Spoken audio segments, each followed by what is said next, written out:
I'll say it in this way, and I'm going to go back to the experience I had yesterday with my dean.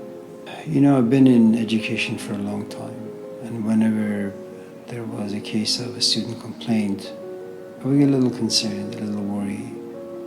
Very worried about how I'm going to respond, just in case the dean asked this or that question. Just the very fact to be in your boss's office and you're going to be interrogated, that in itself is kind of nerve-wracking a little. So I suppose I would always walk into their office a little anxious, a little nervous, a little scared. Yesterday was very, very different. And the last time I had a complaint that I had to go and see someone was 5-6 years ago.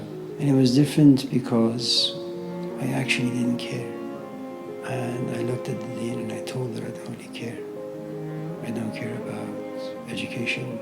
I don't care about the students.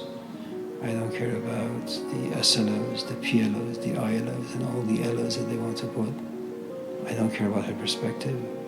But it took about 30 years. And I went in there with this attitude mainly because, in life as you just move through it, you just come to understand a few things. And in many ways, the understanding makes you look arrogant, but it also frees you from lots of kind of worries that you had in the past. And I guess the answer to your question, if I was to understand it the right way, you kind of just have to, I think, reach a point. And these are just all layers and steps where you're just sure that this is what you want to do and this is who you are, and there is no conflict after that. I think if I was a part-time instructor, maybe the story would have been a little different. You've heard that scene in Bennett's book where he gets relieved of a certain post that he has at a certain place, and he's escorted out, and he doesn't really much care. He just walks out, despite the fact that money is tight, jobs are not readily available, and yet there is something about him that understands a few things about life and luck and God and whatever that's out there.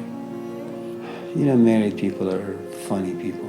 You want to sit in the room and read a book or read the newspaper, and your companion's in the kitchen cooking or whatever, and you say, I should go help, you feel bad. But you really don't want to go in the kitchen.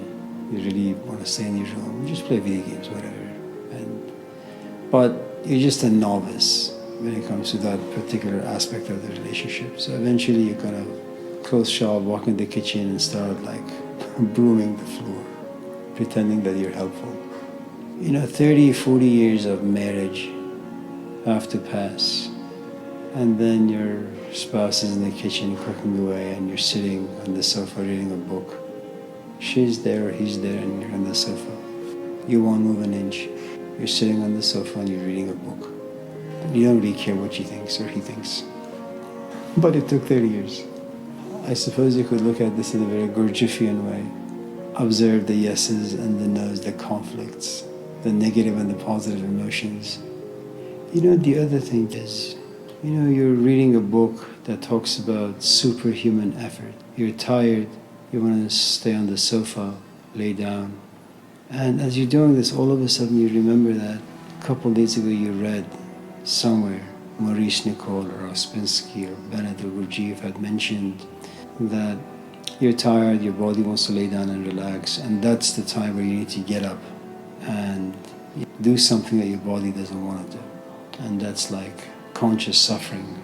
And I think just because you have read that particular passage a couple of days ago and it's fresh in your mind, somehow, it comes to the foreground of your thought process.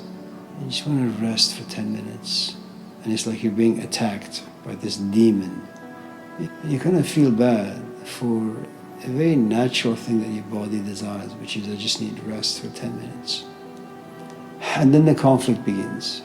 And I think some of the reasons for these conflicts really have to do with the fact that we're exposed to certain things that are either not good for us or they are there to make us better, whichever way you want to think of it.